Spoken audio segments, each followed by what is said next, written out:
Honoráveis ouvintes, sejam muito bem-vindos a mais um episódio do Extramuros. Sou Washington Clark dos Santos, seu anfitrião. Neste conteúdo, trago um tema que se tornou central para a segurança pública, para a inteligência estatal e, sobretudo, para a saúde das democracias modernas: o uso da OSINT, a inteligência de fontes abertas, no combate às fake news, especialmente em períodos eleitorais e em conflitos híbridos. A inspiração para o episódio nasce do artigo Combatendo Fake News: A relevância da OSINT em eleições e conflitos modernos, de autoria do mestre em Ciências da Linguagem, Carlo Pegoraro Nicolosso, nosso ilustre convidado, publicado no livro de artigos do Sexto Seminário Internacional sobre Democracia, Cidadania e Estado de Direito, da Faculdade de Direito da Universidade de Vigo, na Espanha. No texto, o autor, policial penal, especialista em gestão de administração pública, inteligência policial, política e gestão em segurança pública, destaca como a desinformação se tornou uma arma estratégica de guerra e como a inteligência de fontes abertas evoluiu para responder a esse novo ambiente informacional. Assim, neste cenário, vamos discutir como a manipulação digital ocorre, como os estados têm se defendido, quais os desafios regulatórios e operacionais e como a OSINT pode se tornar um escudo essencial para proteger a integridade eleitoral e a segurança nacional. Com renovada satisfação, Pegoraro, o saúdo com as boas-vindas, honrado por teu retorno a este canal. O seu artigo apresenta a revolução digital como um divisor de águas para a disseminação de conteúdo e para a atuação das estruturas de inteligência. Como caracterizas esse novo ambiente informacional e por que ele ampliou tanto a eficácia das fake news como arma estratégica? Uma satisfação enorme estar aqui, Washington. É um tema que mexe com segurança pública, inteligência de Estado e, sobretudo, com a saúde das democracias. Esse novo ambiente informacional é marcado por três elementos centrais: velocidade, escala e desintermediação. A revolução digital barateou o custo de produzir e distribuir conteúdo. Qualquer pessoa com smartphone pode publicar algo que, em segundos, atravessa fronteiras. As antigas portas de entrada da informação, grandes jornais, TV, rádios, deixam de ser filtros exclusivos. Isso é positivo para a pluralidade, mas cria um campo fértil para a desinformação, porque a checagem deixa de ser prévia e passa a ser, quando muito, reativa. Além disso, as plataformas operam numa lógica de economia da atenção. O que engaja mais é o que circula mais, e muitas vezes o que engaja é o conteúdo emocional, polarizador, conspiratório. No artigo, eu argumento que, nesse contexto, as fake news deixam de ser um simples boato e passam a funcionar como armas estratégicas, capazes de influenciar comportamento político, corroer confiança em instituições e criar um nevoeiro de guerra informacional, especialmente em eleições e em cenário de conflito híbrido. A OSINT surge justamente como alternativa de navegar esse oceano de dados abertos, buscando separar sinal de ruído e produzir conhecimento acionável. No texto, apontas que as fake news tornaram-se instrumentos centrais de influência, especialmente em períodos eleitorais. Quais são, hoje, os principais vetores dessa manipulação e o que torna o ecossistema eleitoral tão vulnerável a essas operações? Os principais vetores são as plataformas de rede social e os aplicativos de mensagens instantâneas, combinados com técnicas de segmentação e de automação. Em períodos eleitorais, enxergamos o uso de contas inautênticas, disparos coordenados, perfis influenciadores, artificialmente inflados e rede de páginas que se alimentam mutuamente, criando uma sensação de consenso, onde na prática há uma operação de influência deliberada. O ecossistema eleitoral é especialmente vulnerável porque o tempo é curto, o grau de polarização é alto e a decisão do eleitor é tomada sob forte carga emocional. A desinformação eleitoral, como discuto no artigo, não apenas ataca candidatos ou partidos. Ela mira a legitimidade do processo, questionando urnas, justiça eleitoral e imprensa. E, com isso, abala a confiança nos resultados e, em última instância, na própria democracia. É um ambiente em que grande parte do debate migrou para ambientes digitais, muitas vezes opacos, como grupos fechados. O poder de dano dessas campanhas aumenta exponencialmente. O artigo menciona que a inteligência de fontes abertas emergiu como ferramenta indispensável para o enfrentamento dessa nova ameaça. Como você define o papel da OSINT nesse contexto e em que medida ela se diferencia de técnicas tradicionais de inteligência? Eu defino a OSINT como o uso sistemático, metodológico e analítico de informações disponíveis publicamente para produzir conhecimento útil à tomada de decisão. Não é só pesquisar no Google. Envolve uma coleta planejada, critérios de validação, análise de contexto e integração com outras fontes.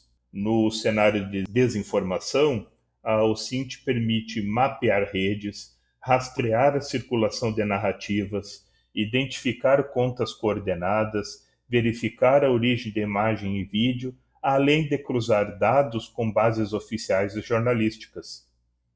A diferença em relação às técnicas tradicionais está, primeiro, na natureza das fontes.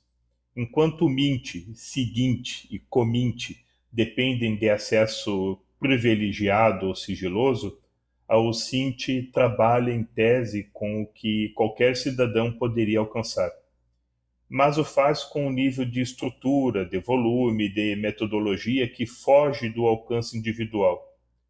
Em segundo lugar, a OSINT opera num ambiente de hiperabundância de dados. O desafio não é a falta de informação, mas excesso, ruído e manipulação.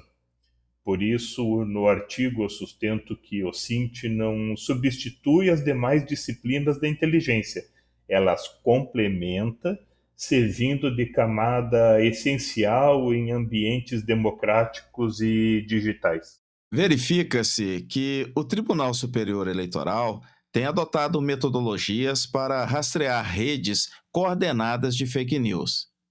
Na sua avaliação, quais avanços já foram obtidos e quais barreiras ainda limitam a capacidade do Estado brasileiro de responder à manipulação informacional em larga escala? No artigo, eu destaco que o Tribunal Superior Eleitoral vem avançando em três frentes principais: parcerias institucionais, uso de monitoramento digital e ajustes normativos.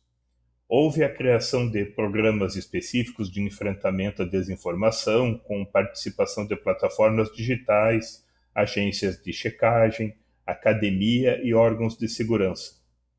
Do ponto de vista de OSINT, isso se traduz em monitorar hashtags, conteúdos virais, páginas reincidentes e redes de perfis que atuam de forma coordenada para atacar a integridade do processo eleitoral.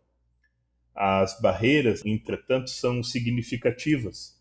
Uma delas é o acesso limitado aos dados internos das plataformas, muitas delas sediadas no exterior e sujeitas a legislação diferente. Outra é a fronteira tênue entre discurso ilícito e opinião protegida, que torna o poder público constantemente acusado de censurar se agir de forma precipitada. Some-se a isso o volume massivo de conteúdo, a migração de grupos para canais criptografados e a necessidade de respeito à Lei Geral de Proteção de Dados. O Estado precisa agir com rapidez, mas sem atropelar garantias fundamentais. É esse equilíbrio que torna a resposta complexa e muitas vezes reativa. No seu trabalho, você indica que legislações como o Marco Civil da Internet e a Lei Geral de Proteção de Dados criam marcos importantes, mas ainda insuficientes para uma regulamentação clara do uso de inteligências em fontes abertas. Que aprimoramentos legais o Brasil precisa urgentemente discutir? O Marco Civil, a LAI, a LGPD são pilares fundamentais, mas foram pensados de forma setorial.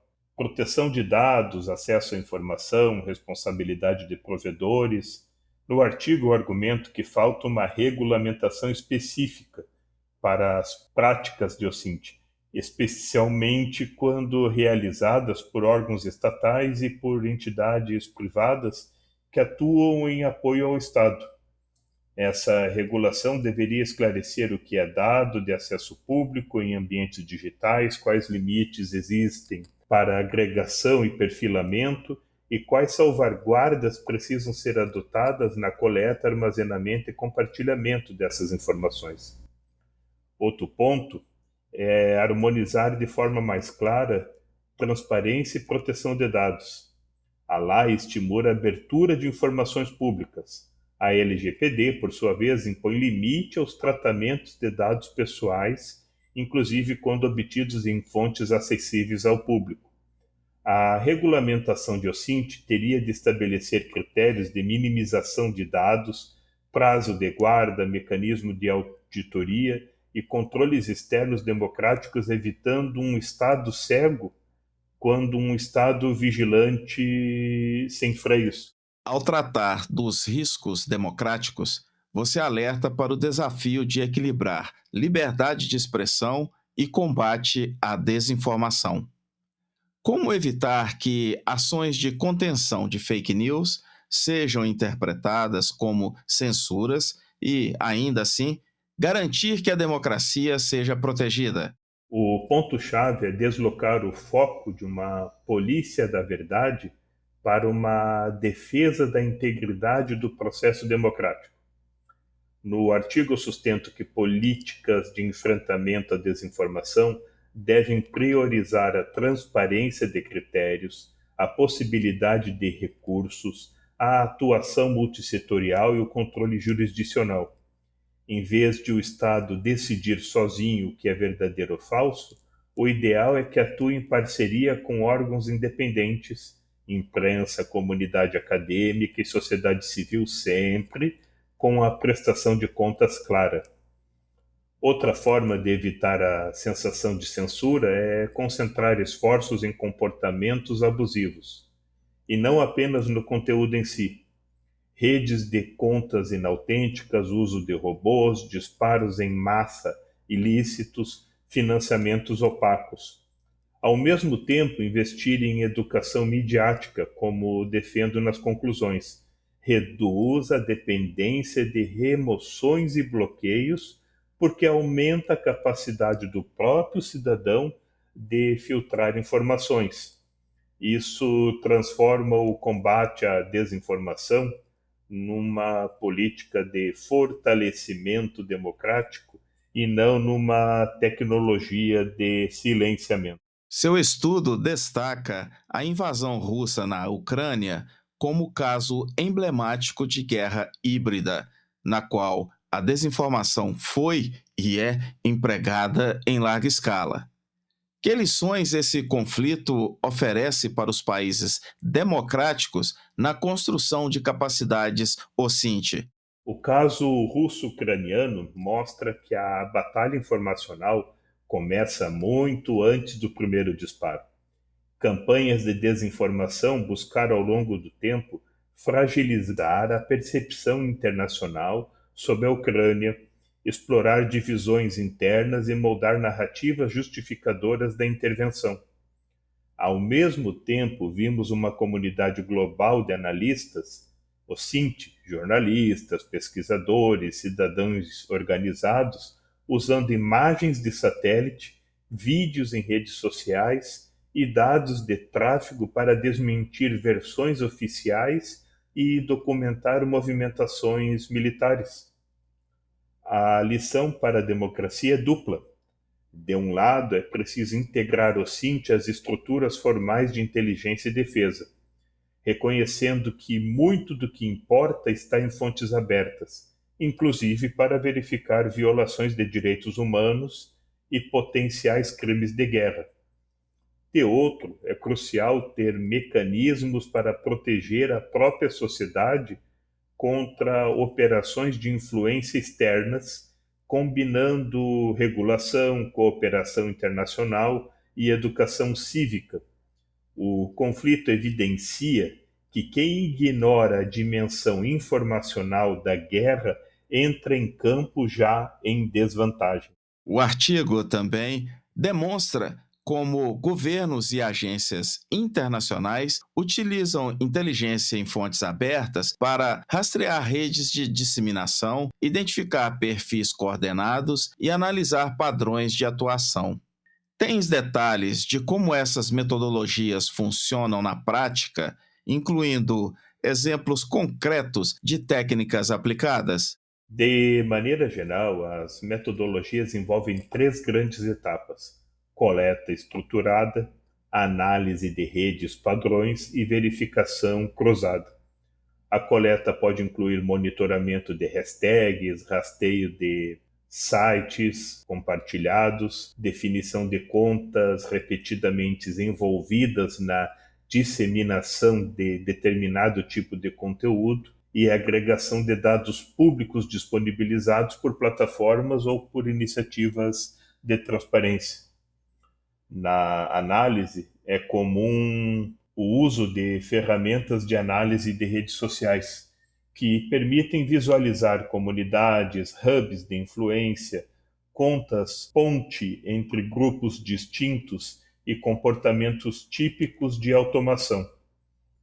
Além disso, técnicas de verificação, checar metadados de imagens, comparar frames de vídeos, geolocalizar cenas a partir de pontos de referência, são essenciais para testar a autenticidade do material. O artigo ressalta que essas técnicas, quando combinadas com dados oficiais e jornalísticos, ajudam a identificar operações coordenadas de desinformação e a tornar o processo mais transparente perante a opinião pública. Teu estudo traz a afirmação que, embora a inteligência em fontes abertas seja indispensável, sua aplicação traz dilemas éticos e riscos à privacidade. Como equilibrar a necessidade de monitoramento com o respeito aos direitos fundamentais? O primeiro passo é reconhecer que fontes abertas não significa sem impacto na privacidade. Quando você agrega, cruza e analisa grandes volumes de dados públicos sobre indivíduos ou grupos, pode produzir perfis muito intrusivos. No artigo, eu argumento que o equilíbrio passa por três princípios: necessidade, proporcionalidade e finalidade legítima. Ou seja, coletar apenas o que é estritamente necessário pelo tempo adequado para fins claros de proteção da integridade eleitoral, da segurança nacional ou de políticas públicas legítimas. Em termos práticos, isso implica incorporar as salvaguardas da LGPD às práticas da OSINT, anonimização, quando possível, minimização de dados pessoais sensíveis, registro de cadeia de custódia das informações e sujeição a mecanismos de controle interno e externo, inclusive judiciais. Regras claras sobre quem pode acessar, em que circunstância e com que tipo de supervisão ajudam a reduzir o risco de desvio de finalidade e de vigilância política. Diante da velocidade e da escala da manipulação digital, o que deve ser prioridade? Formar analistas em inteligência em fontes abertas, investir em soluções tecnológicas, aprimorar a legislação ou estruturar centros integrados de inteligência? O artigo aponta que não existe uma solução única. É um pacote de capacidades. Se eu tivesse de estabelecer uma ordem, começaria por pessoas e processos. Formar analistas OSINT com visão crítica, domínio técnico e compreensão jurídica. Tecnologia sem gente qualificada vira painel bonito com interpretação ruim. Em seguida, colocaria a legislação e governança para que essas práticas ocorram dentro de parâmetros claros, auditáveis e compatíveis com a democracia. Na sequência, entram os investimentos tecnológicos, incluindo ferramentas de análise de grandes volumes de dados e de detecção de comportamentos coordenados. E, por fim, a consolidação de centros integrados de inteligência capazes de articular órgãos eleitoral, força de segurança, diplomacia, defesa cibernética e sociedade civil. O artigo encerra justamente com propostas que combinam esses elementos: regulação específica de OSINT, investimento em inteligência artificial, parceria público-privada e fortalecimento da educação midiática. Meu caro, com os meus sinceros agradecimentos por mais esta preciosa contribuição, na qual expandimos nosso entendimento de como a inteligência de fontes abertas pode proteger sociedades inteiras, caminhamos para o final de nossa conversa e, assim, deixo este espaço para suas considerações finais. Grande abraço. Eu diria, para fechar, que a desinformação não é um ruído passageiro, mas uma estratégia estruturada que explora vulnerabilidades tecnológicas, institucionais e cognitivas das sociedades. O artigo defende que a OSINT é um dos instrumentos mais promissores para enxergar esse fenômeno com clareza, mapear quem fala, para quem fala, com que recursos e com que efeitos. Mas ela sozinha não basta, sem educação midiática, sem instituições confiáveis e sem cultura democrática. Qualquer ferramenta vira arma de duplo uso. Por isso, a mensagem final é de responsabilidade compartilhada. Estados precisam agir com transparência e dentro da lei. Plataformas devem assumir o impacto político de seus modelos de negócio. Academia e imprensa têm papel de esclarecimento e os cidadãos de desenvolver um olhar mais crítico para o que consomem e compartilham. Se conseguirmos articular o SINT, regulação e educação, talvez não eliminemos as fake news, mas reduziremos bastante o seu poder de capturar a esfera pública. Honoráveis ouvintes, este foi mais um episódio do Extramuros. Sou Washington Clark dos Santos, seu anfitrião. Neste episódio, conversei com Carlo Pegoraro, abordando a relevância do uso da inteligência em fontes abertas em períodos eleitorais e de conflitos modernos. Acesse o nosso website e saiba mais sobre este conteúdo. Inscreva-se e compartilhe nosso propósito. Será um prazer ter a sua colaboração. Pela sua audiência, muito obrigado e até a próxima!